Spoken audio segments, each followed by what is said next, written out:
میں تو کہتا ہوں اگر 25 سال پہلے میں نے یہ حدیث پڑھی ہوتی تو میں گلی گلی اس کا پیغام پہنچا چکا ہوتا، اور آج کی صورتحال یہ نہ ہوتی کہ روزانہ ایک نئے مسئلے پر ہمیں نیا انتظام کرنا پڑے۔ میرے آقا علیہ السلام نے جب ختم نبوت کے لحاظ سے مستقبل کو دیکھا اور نظام عطا کیا تو نظام میں آپ نے کیا فرمایا؟ فرمایا لَيَنْتَقِدَنَّ اور الاسلام عُرْوَةً عُرْوَةً، فرمایا ایک ایک کر کے اسلام کے کڑے ٹوٹیں گے، ایک ایک کر کے، قیامت تک کے حالات بتائے۔ فرمایا میری امت میں تمہیں بتاتا ہوں پہلے ہی نہ ٹوٹنے دو تاکہ آگے سب محفوظ رہیں۔ پہلا کڑا کیا نماز ہے، کیا روزہ ہے، کیا حج ہے، کیا زکوٰۃ ہے؟ یہ پلرز آف اسلام ہے، نہ انکار ممکن ہے اور نہ کوتاہی جائز ہے، مگر پہلا محاذ نماز نہیں ہے کہ سب اس پہ اکٹھے ہو جاتے سارا دین بچ جاتا۔ ترتیب دیکھو، علم غیب سے سرکار نے کیا فرمایا وہی ہوا، غیر سمجھ گئے ہم نہ سمجھ پائے۔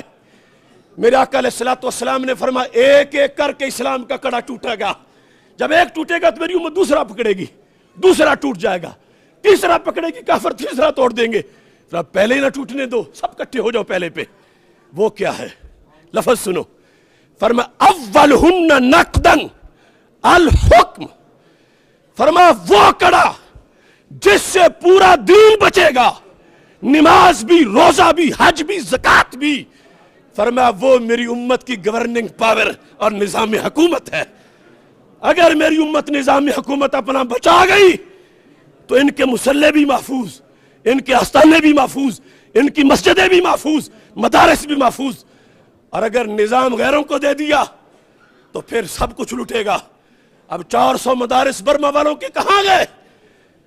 شام کی وہ خانقاہیں، میرے ساتھ وہ حضرات پڑھتے تھے بغداد شریف میں، 5-5 ایکڑ کی خانقاہیں بغداد شریف، عراق اور شام کی، داعش نے اپنی جیلیں بنائیں۔ ایسا کیوں ہوا؟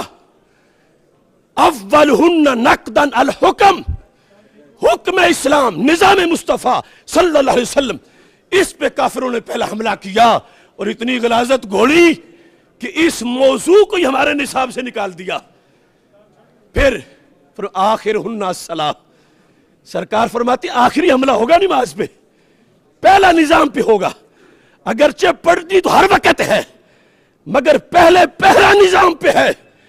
نظام بدماشوں کے لیے نہیں کہ وہ چلائیں، نظام ڈاکوؤں کے لیے نہیں وہ چلائیں، نظام امریکہ کے لونڈوں کے لیے نہیں وہ چلائیں، نظام وہ ہیں جو خلافت راشدہ کی سیٹ پہ پیچھے بیٹھنے والے ہو۔ یہ المیہ ہے، ایک ایک مسئلہ آج اس کی حفاظت کے لیے ہمیں نکلنا پڑے گا۔